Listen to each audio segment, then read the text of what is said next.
आज की जो मैं बात है ना वो शुरू करने वाला हूँ मिस्टर कलीमुल्लाह से।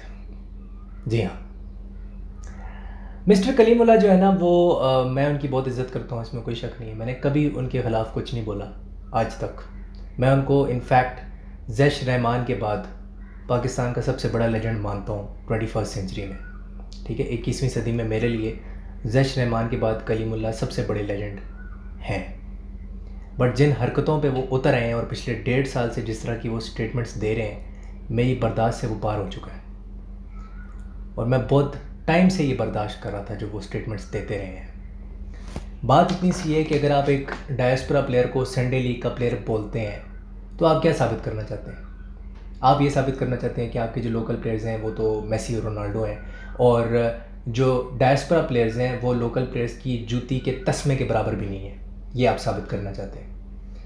तो माजरत के साथ शायद आप भूल रहे हैं कि टर्की की 5th टियर में ना मैं नहीं खेलता था, आप खेलते थे कलीमुल्लाह साहब। आप खेलते थे टर्की की 5th टियर में। तो क्या वो संडे लीग नहीं थी? क्या वो आप चैम्पियंस लीग में खेल रहे थे उस टाइम पे? और उस टाइम आप ही मरे जाते थे कि यार खुदा के लिए मुझे पाकिस्तान टीम में जो है ना अब मुझे खेलना है, खुदा के लिए खिला दो और बहाल कर दो फुटबॉल को। क्योंकि फ़ुटबॉल जो थी वो कभी सस्पेंड हो जाती थी तो कभी बैन हो जाती थी।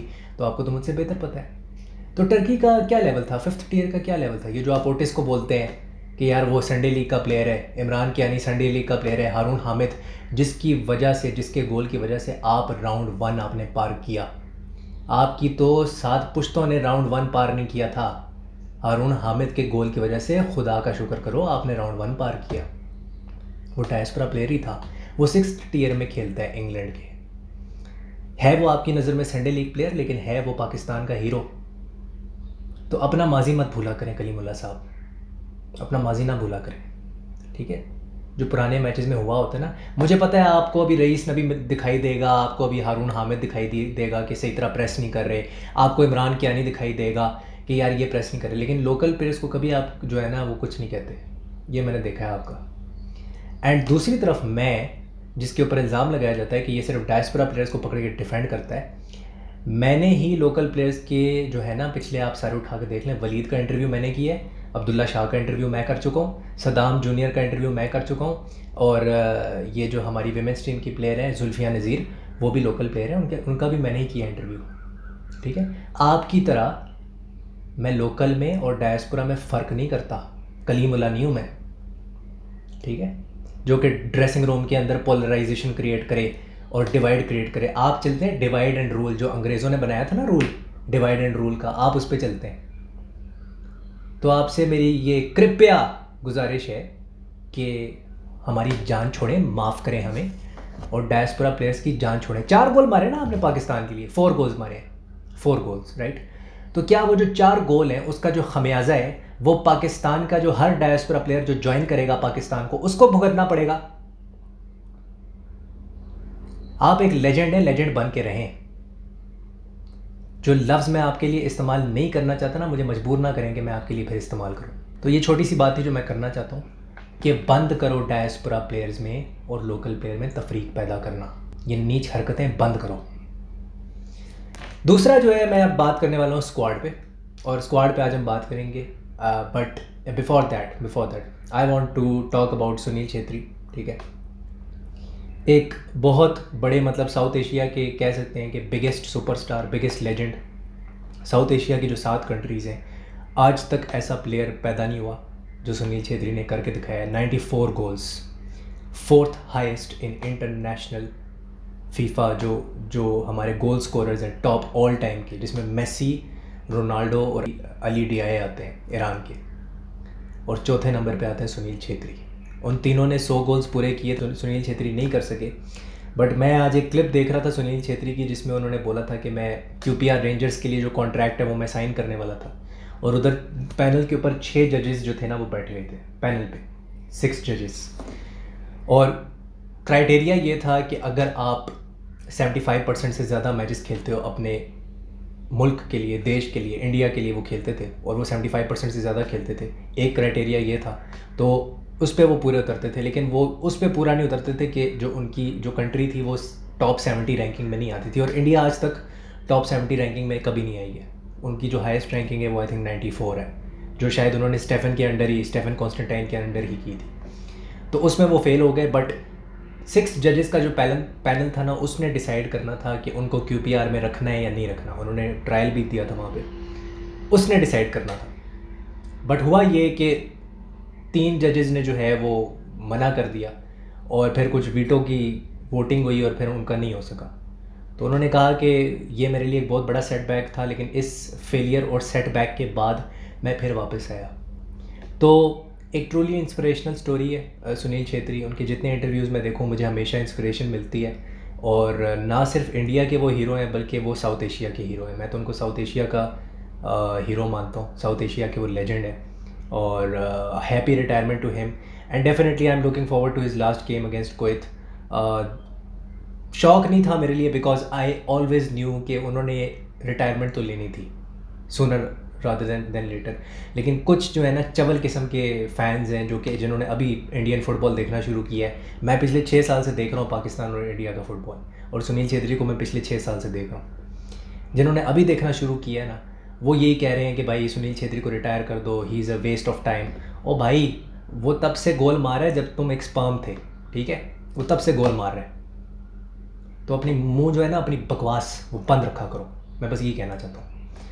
तो ये चीज़ है। और सुनील छेत्री ने हमेशा ये बात जो है ना वो बताने की कोशिश की है कि फ़ुटबॉल में ना हमेशा आपको बोरिंग काम करने पड़ते हैं। आपको 7 बजे सोना पड़ता है, आपको अपनी डाइट का ख्याल रखना पड़ता है, आपको अपनी बॉडी का एज एन एथलीट, अगर आप एक फ़ुटबॉलर हो, आपको उसका ख्याल रखना पड़ता है। आपको ट्रेनिंग रिगरस करनी पड़ती है, आपको सोशल लाइफ तकरीबन ख़त्म कर देनी होती है, तकरीबन।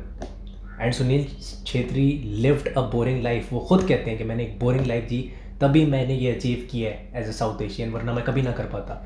ठीक है, he was god gifted, genes में था, whatever, but he worked his socks off for this position जहाँ पे आज वो है। And even at the age of 38 he presses relentlessly like Bobby Firmino हो या पता नहीं क्या हो। तो huge respect for the man. And Pakistan के ख़िलाफ़ उन्होंने बहुत गोल मारे, हमें बड़ा उन्होंने जो है ना तंग किए, but he is a great man, और इसमें कोई शक नहीं है कि ही इज़ एन इंस्पिरेशन, और पाकिस्तानियों को भी उनसे इंस्पिरेशन लेनी चाहिए।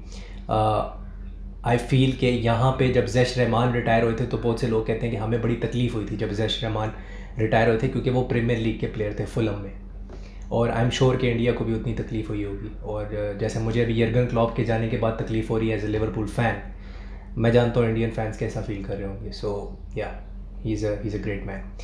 आ जाता हूँ अब मैं स्क्वाड को मैं टच करूँगा हल्का सा, ठीक है?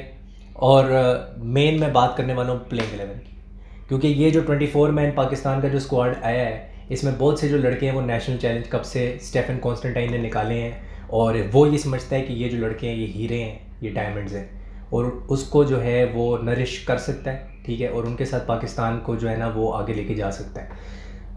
इसमें मुझे लगता है 7 से 8 डायस्पोरा प्लेयर्स जो हैं वो लगभग जो है ये जो 24 मैन स्क्वाड है इसमें ऐड होंगे, और इसमें से 7-8 लड़के जो हैं शायद तकरीबन कटे।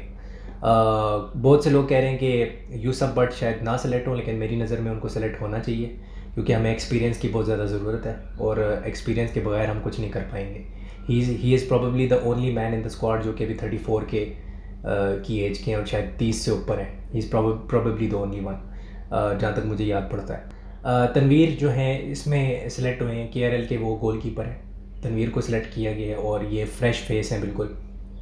तोकीर को सिलेक्ट किया गया है, ये भी बिल्कुल फ्रेश फेस है। इन्होंने 7 नंबर की शर्ट पहनी हुई थी। ये ऐसे गार्डन्स के लिए जो क्लब है उसके लिए खेल रहे थे, जो नेशनल चैलेंज कप का फाइनल है। उसमें ये सिंगल पिवट के मतलब डिफेंसिव मिडफील्डर भी खेल सकते हैं और सेंटर बैक भी खेल सकते हैं। He can play as a centre back. अच्छी लॉन्ग बॉल्स देते हैं, डिलीवरीज काफ़ी अच्छी हैं। एक वो HEC का लड़का था हुज़ैफ़ा, मोहम्मद हुज़ैफ़ा, वो एक स्टेफन कॉन्स्टेंटाइन ने उसके अंदर कुछ देखा है आई एम श्योर, और कुछ ना कुछ उसने देखा होगा। मैंने उसको सेमीफाइनल में खेलते हुए देखा था, and I think Stefan must have seen कि यार इसके अंदर टेनेसिटी है, एक अच्छा डिफेंसिव प्लेयर है, और एरियल ड्यूज इसके अच्छे हैं, और हो सकता है कि ये मेरे स्टाइल ऑफ प्ले में जो मेरी लॉन्ग बॉल फुटबॉल है उसमें काम आ जाए, हो सकता है। तो हुज़ैफ़ा को सिलेक्ट करने का ये एक बहुत बड़ा रीज़न हो सकता है। वकार बलोच, जैसे कि मैंने अपने पॉडकास्ट जो पिछला था मैंने बताया था 29 ड्यूल्स थे, उसमें से 26 वो जीता है। ये पाकिस्तान नेवी वाला आई थिंक मैच था उसके अंदर। तो वो एक हाइटेड प्लेयर है, उसकी हाइट है। सलमान काका की लोग बात करें क्यों सेलेक्ट नहीं हुआ, सलमान काका की हाइट एक बहुत बड़ा रीज़न है कि वो सिलेक्ट नहीं हुए हैं। गोलकीपर की हाइट होना ज़रूरी है, गोलकीपर की बात करूँ। आप एडरसन निकाल के देख लो, एलिसन को देख लो, यूरोपियन फुटबॉल उसके लिए देखनी पड़ेगी अगर नहीं देखते हो तो। टर स्टीगन बार्सिलोना का प्लेयर है, उसको निकाल के देख लो। कोर्तुआ की हाइट निकाल के देख लो, रियल मैड्रिड का प्लेयर है। मैनचेस्टर सिटी का एडरसन प्लेयर है, ठीक है।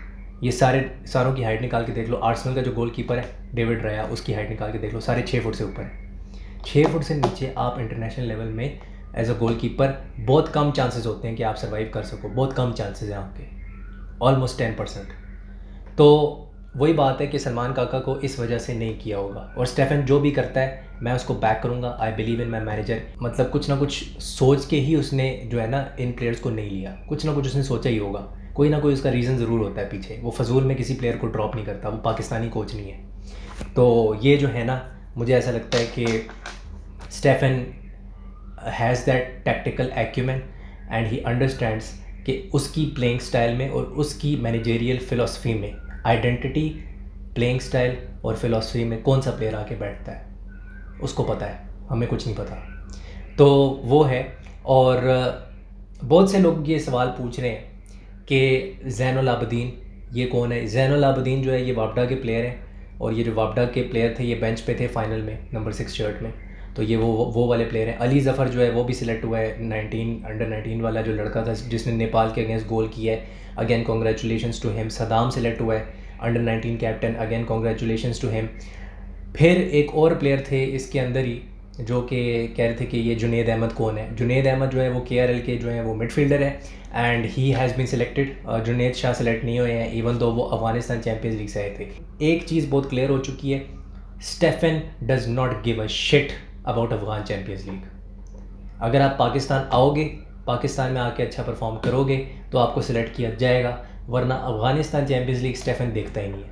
मुझे ये साफ इससे अंदेशा मिल चुका है, मुझे ये इंडिकेशन मिल चुका है। Stefan doesn't give a shit about Afghan Champions League. जो मर्ज़ी आप कर लो, वो जितने मर्ज़ी वहाँ पे प्लेयर्स जो हैं वो पैसा कमाते हैं, 2 लाख कमाते हैं, 10 लाख कमाते हैं, जो भी है, he is not going to watch them, he is not interested.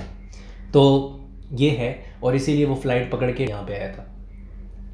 अच्छा, अब बात ये कि डायस्पोरा प्लेयर्स में कौन आ सकता है। हारून हामिद आ सकता है डेफिनेटली, जिसको आप संडे लीग प्लेयर कहते हैं। और आपके भला करे यूसुफ बट आ सकते हैं, इवन तो थोड़ा सा डाउटफुल है क्योंकि वो ट्रेनिंग कर रहे हैं लेकिन मिनट्स अंडर द बेल्ट नहीं है उनके पास क्लब के। मुझे लगता है ये जो लास्ट 2 मैचेस हैं ये यूसुफ बट के पाकिस्तान करियर के आखिरी 2 कम्पिटिटिव मैचेस होंगे। मुझे लगता है, मुझे ऐसा लग रहा है, फीलिंग आ रही है मुझे, this is the Twilight of his career, this is the end. क्योंकि आदम खान आ चुका है, आदम खान ज्वाइन कर चुका है, मिकाइल अब्दुल्ला ज्वाइन कर चुका है। अभी मैं बताऊंगा कि मिकाइल अब्दुल्ला कैसे खेल सकता है और किस पोजीशन में खेल सकता है। लेकिन ये 2 बहुत बड़ी एडिशंस हैं। आदम खान ब्लैकबर्न रोवर्स की अंडर 21 टीम में खेलता है और अभी उसको एक प्रोफेशनल कॉन्ट्रैक्ट मिल चुका है ब्लैकबर्न रोवर्स से, professional contract, the team which won the Premier League in 1995। Blackburn Rovers जो कि चैम्पियनशिप में खेलती है, 2nd टियर ऑफ इंग्लैंड, ठीक है, कोई छोटी टीम नहीं है ये। और दूसरा ये है कि उसका तो हम जानते ही हैं कि मैन्सफील्ड टाउन जो है वो अभी लीग 2 में खेल रही है। 4 सीनियर अपीयरेंसेस कर चुका है, 4 senior appearances Mikail Abdullah Mansfield के लिए कर चुका है ऑलरेडी 18 साल की उम्र में, ठीक है। लीग 1 में खेलती है या लीग 2 में खेलती है उससे फ़र्क नहीं पड़ता। He has played 4 senior matches for Mansfield Town at the age of 18। That is enough to make him qualify for the playing 11। दूसरा ये है कि हो सकता है कि मोहम्मद फ़ज़ल जो है वो आ जाए क्योंकि वो बहुत अच्छी फॉर्म में है। I think he is definitely going to come. वो लेफ़्ट बैक खेलेंगे। मोहम्मद फ़ज़ल जो है वो स्वीडन की 3rd टियर में खेल रहे हैं एंड स्वीडन का जो लोंडा है यही खेलेगा left back. This guy is going to play in the left back and this is the reason Junaid Shah is not been selected, one of the biggest reasons. आपके पास ईसा नहीं होने वाला, Easah Suliman is not available, तो आप अब क्या करोगे? आप सदाम जूनियर को खिलाओगे। मुझे लगता है सदाम जूनियर खेलेगा क्योंकि स्टेफन यंग प्लेयर्स को प्रेफर करता है और उसने पहले भी सदाम को स्टार्ट करवाया है विद ईसा, लेकिन अब वो अब्दुल्ला इकबाल के साथ उसको स्टार्ट करवाएगा। राव उमर हयात वापडा का लेजेंड, अब तो वो लेजेंड बन चुका है क्योंकि उसने पाकिस्तान का जो है वो FA कप जीत लिया। तो वापडा का जो लेजेंड है वो आपका बेस्ट राइट बैक है, इससे अच्छा राइट बैक आपका पूरे मुल्क में नहीं है, उकाड़ा से इनका ताल्लुक है, ये राइट बैक खेलेंगे। Yusuf but can start I think. Adam Khan को शायद इतने बड़े मैच में स्टेफन ना खिलाए, हो सकता है, पॉसिबिलिटी है, और खिला भी सकता है, स्टेफन कुछ भी कर सकता है। लेकिन मैं अगर जाऊँगा तो मैं यूसुफ के साथ जाऊँगा। I want to give him a good farewell because वो पाकिस्तान का लेजेंड है and he deserves 2 more matches, he deserves a good farewell. 4-4-2 में खेलता है या 4-2-3-1 में खेलता है, अबिट लाइक आर्ने स्लॉट जैसे खेलता है 4-2-3-1 में। सो डबल पिवट आपकी होगी, रईस नबी ड्रॉप नहीं होता, ये आपको भी पता है। आलमगीर नहीं होगा, Alamgir will not be there, Alamgir नहीं खेलेगा, वो सस्पेंडेड है। वहाँ पे 3 ऑप्शन है आपके पास। अली ज़फ़र खेल सकता है, इवन दो अली ज़फ़र जो है वो सेंट्रल अटैकिंग मिडफील्डर खेलता है 4-2-3-1 में, जैसे कि वो अंडर 19 चैम्पियनशिप में खेल रहा था, सैफ चैम्पियनशिप में। सेंट्रल अटैकिंग मिडफील्डर उसकी मेन स्ट्रेंथ वाली पोजीशन है, वहाँ पे खिलाओगे लोंडा बहुत ज़्यादा जल्दी एक्सेल करेगा और डेवलप होगा। लेकिन उसको डबल पिवट में खिलाया जा सकता है, वो डबल पिवट में खेल सकता है, पहले भी खेल चुका है, ठीक है, अंडर 19 में। अली ज़फ़र खेल सकता है। दूसरा है आपका अली उज़ैर गुज्जर, क्या मैं उसको खिलाऊँगा? नहीं।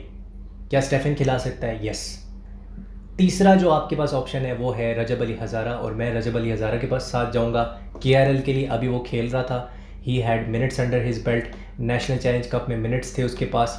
And Rajab Ali Hazara I think experience है, 26-27 साल का लोंडा है। I think he should be backed to play as a box to box midfielder instead of Alamgir, उसको खेलना चाहिए, मुझे ऐसा लगता है। अली ज़फ़र बहुत यंग है और अली उज़ैर गुज्जर की फ़िज़िकलिटी नहीं है, क्योंकि जो सामने वाली जो टीम है ना वो खेलेगी 3-1-4-2, सऊदी अरेबिया खेलेगी 3-1-4-2, उनका रेस्ट डिफेंस होता है 4 बंदों का, 3 और 1, ठीक है। तो वो उस तरह से एक वो बनाने की कोशिश करेंगे, और आगे फ्रंट 6 होगा, फ्रंट 6 के साथ वो आपको अटैक करेंगे, और 4-2 का फ्रंट 6 होगा। उनके 2 प्लेयर्स जो होते हैं वो हाफ स्पेसेस में खेल होते हैं, एक उसमें से मोहम्मद कानू है और दूसरा जो है वो अल-दोसारी है। अल-दोसारी आजकल हाफ स्पेसेस में खेलना शुरू हो गया, लेफ्ट हाफ स्पेस में, ठीक है। तो आपको देखना पड़ेगा कि राव उमर हयात और अब्दुल्ला इकबाल जो भी खेलेगा वो किस तरह से मैनेज करते हैं अल-दोसारी को, जब वो अंदर इंटीरियर की तरफ कट इन होगा, क्योंकि वो इंटीरियर रोल में आएगा, इंटीरियर हाफ स्पेसेस के अंदर आएगा, तब कैसे रोकोगे, क्योंकि उसने वाइड तो रहना नहीं है, वाइड से अंदर आएगा वो, फिर क्या करोगे। तो वो चीज़ है कि आउट ऑफ सिलेबस चीज़ें आएंगी आपके लिए, ठीक है। और सऊदी अरेबिया एक ही इरादे से आएगी, आपकी मारने के लिए आएगी, वो उनका एक ही इरादा है, they are going to thrash you 5-0 और 6-0, that's what they are going to do, और वो यही चाहते हैं, उनका प्लान ही यही है। रॉबर्टो मैंचिनी उनका मैनेजर है, तो उनको हम हल्का नहीं ले सकते। सेकेंडली उनका एक बहुत ही ज़बरदस्त प्लेयर है रदीफ़, वो खेल रहा था ताजिकिस्तान वाले मैच में। अब्दुल गरीब वो जो अल नसर के लिए खेलता है। वापस आता हूँ पाकिस्तान की प्लेइंग 11 पे। शाइक दोस्त लेफ्ट विंग खेलता है, वो ड्रॉप नहीं हो सकता ऑन करंट फॉर्म वो ड्रॉप नहीं हो सकता। राइट विंग पे आपके पास बहुत सारे ऑप्शंस हैं। अब हारून हामिद है, वो वहाँ पे खेल सकता है, ओटिस भी वहाँ पे खेल सकता है, मोइन अहमद जूनियर वहाँ पे खेल सकता है। 4 ऑप्शन है आपके पास राइट विंग के लिए, ठीक है। और ओटिस लेफ्ट पे भी खेल सकता है, Otis can also play on the left hand side, वो है ही लेफ्ट विंगर, लेकिन ओटिस राइट पे भी खेला हुआ है, तो वो इतना प्रॉब्लम नहीं है। He started as a right winger, ये मेरे ख्याल से सऊदी अरेबिया वाला मैच था, उसके अंदर वो खेल रहा था राइट विंगर, तो वो खेल सकता है। अब ये स्टेफन पे है कि वो किसको खिलाएगा। अगर उसको डिफेंसिव सॉलिडिटी चाहिए, सिर्फ डिफेंड करने वाला राइट विंगर चाहिए, तो वो मोइन अहमद के साथ चला जाएगा, जैसे वो कैम्बोडिया वाले मैच में गया था। अगर उसको क्वालिटी चाहिए ऑन द बॉल, वो किसके साथ जाएगा, हारून हामिद के पास जाएगा। अगर उसको अटैकिंग प्रोग्रेस भी चाहिए और प्रेसिंग चाहिए, मतलब फ्रॉम द फ्रंट, क्योंकि ओटिस का प्रॉब्लम ये है वो पीछे आके ट्रैक बैक नहीं करेगा, लेकिन वो प्रेस करेगा, प्रेस वो अच्छा कर लेता है, तो फिर वो ओटिस को खिलाएगा। तो फ्रंट 2 में फरीदुल्ला अगर फिट है, फरीदुल्ला आप ड्रॉप नहीं कर सकते हो, क्योंकि आपको डिफेंसिव सॉलिडिटी चाहिए और सेंट्रल से पेनिट्रेशन ना हो, उसके लिए फरीदुल्ला की फ्रंट की जो प्रेस है वो बहुत ज़्यादा, first line of press important है। फरीदुल्ला हैज़ टू प्ले, ठीक है, he has to play, otherwise आप बीच में से आपके जो धागे हैं ना वो सऊदी अरेबिया खोल देगी, उनको खोलने आते हैं, ठीक है। Mikail Abdullah has to start, मैंने जैसे कि कहा कि वो मैंसफील्ड के लिए 4 अपीयरेंसेस कर चुका है 18 साल की उम्र में, that guy must start, must, he has to start, ठीक है। डबल पिवट में आप डिबेट कर सकते हो रईस के साथ कौन खेलेगा, राइट विंग पे आप डिबेट कर सकते हो कौन खेलेगा, लेकिन बाकी जो मेरी प्लेइंग 11 है वो यही है। मैं इसके अलावा प्लेइंग 11 को छेड़ना नहीं चाहता, मेरी पर्सनल प्लेइंग 11 भी यही है, and I am sure Stefan Constantine मुझसे एग्री करेगा यहाँ पे। तो ये दो चीज़ जगह हैं जो डिबेटेबल हैं, जहाँ पे आप लोग बिल्कुल डिबेट कर सकते हो कि राइट विंग कौन खेलेगा और डबल पिवट में कौन खेलेगा। लेकिन ये मत भूलना कि सऊदी अरेबिया जो है वो फ्रंट सिक्स के साथ आपके ऊपर हमला करेगी। 4-2, two players in the half spaces, दो उनके फुल बैक्स होंगे या विंग बैक्स होंगे जो कि वाइड एरियाज़ को स्ट्रेच करने की कोशिश करेंगे, और दो आगे होंगे स्ट्राइकर, और ये आपको सफोकेट करेंगे with 6 of their players. 6 players के साथ ये आपको सफोकेट करने की कोशिश करेंगे, और कोशिश इनकी यही होगी कि इनका जो आई थिंक अली मुख्तार उसका नाम है, सिंगल पिवट में खेलता है नंबर 7 शर्ट में, वो जो है ना वो पीछे से मिरॉर्डर करेगा और वो शील्ड करेगा द लाइक्स ऑफ जो आपके अटैकर्स होंगे, जो भी आपके अटैकर्स होते हैं, फॉर एग्जांपल फरीदुल्ला होता है या हारून हामिद होता है, ओटिस होता है, इनको मरॉर्डर करने की कोशिश करेगा। You are not going to play with an out and out number 10। आप नहीं खेलने वाले 4-2-3-1 में, आउट एंड आउट नंबर 10 में नहीं जाओगे आप। तो यही आपके पास अभी ऑप्शन है, और ये आपके प्रॉबेबली बेस्ट प्लेयर्स हैं।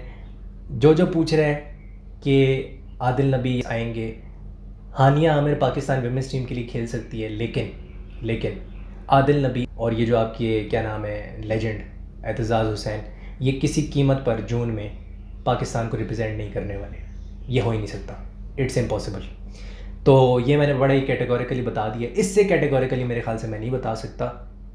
आपको वो प्लेयर्स चाहिए प्लेइंग 11 में जिसका ट्रैक बैक अच्छा हो, ठीक है, जो कि जानता हो कि उसके सामने वाले टीममेट क्या करने वाला है, उसका तालमेल अच्छा हो, केमिस्ट्री अच्छी हो, टेलीपैथिक कम्युनिकेशन हो, और जो साथ में ज़्यादा ट्रेन किया होगा वही खेलेगा स्टेफन कॉन्स्टेंटाइन की नज़र में।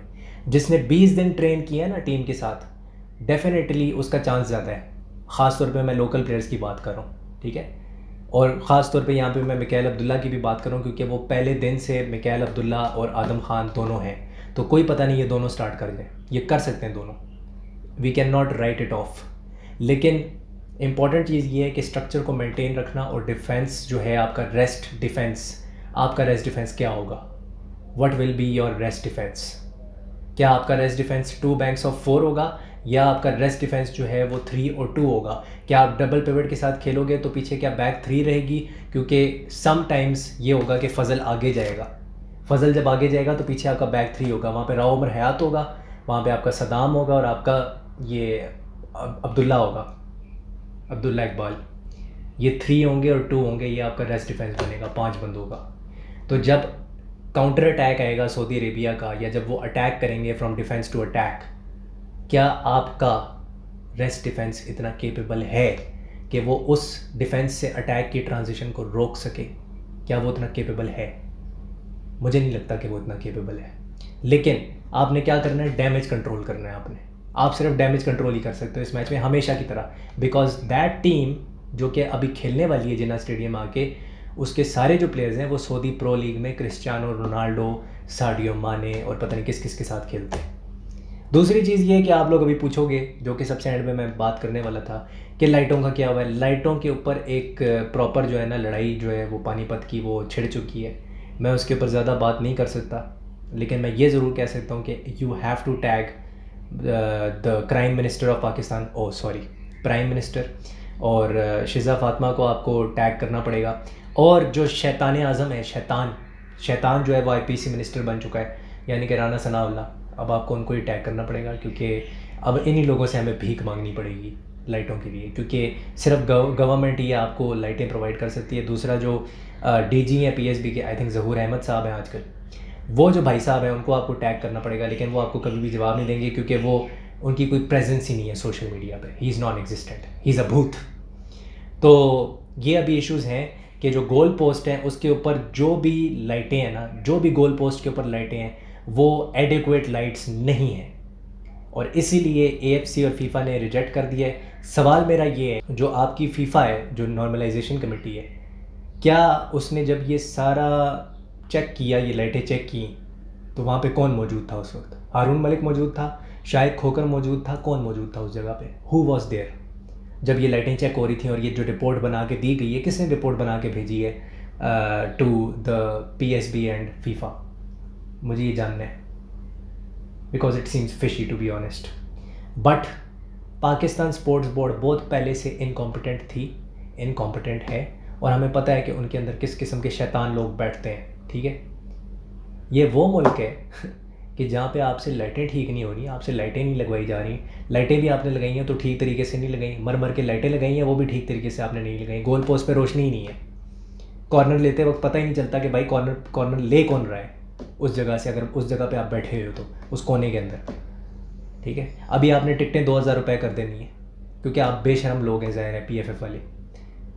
तो बात इतनी सी है कि you have to take a stand at the end of the day. और आप कराना चाह रहे हो फ्रेंचाइज लीग। इंफ्रास्ट्रक्चर बनाने की औकात नहीं है आपकी और आप कराना चाह रहे हो फ्रेंचाइज लीग। तो बस यही है। फ्रेंचाइज लीग पे मेरा क्या स्टांस है वो मैं बता चुका हूँ पहले ही। मैंने लाइव सेशंस में भी बताया है, मैंने अपने पॉडकास्ट में भी जाहिर कर चुका हूँ कि मैं उसके सख्त ख़िलाफ़ हूँ और मैं उसके ख़िलाफ़ खड़ा रहूँगा। तो ये मेरा इसके ऊपर पॉइंट है, और आप जो भी समझते हैं इसके ऊपर अपना पॉइंट ऑफ व्यू ज़रूर देना कमेंट्स के ऊपर, ठीक है। एंड जो मेरी अगली वीडियो होगी उसके ऊपर हम बात करेंगे इंडिया के स्क्वाड के ऊपर, और हम बात करेंगे लिवरपूल और क्रिस्टल पैलेस, इन्होंने अपना जो आशीर्वाद है वो 2 पाकिस्तान की फ्रेंचाइज फुटबॉल टीम जो थी उनके ऊपर से क्यों हटाया। I see you soon in another video. Hasta la vista.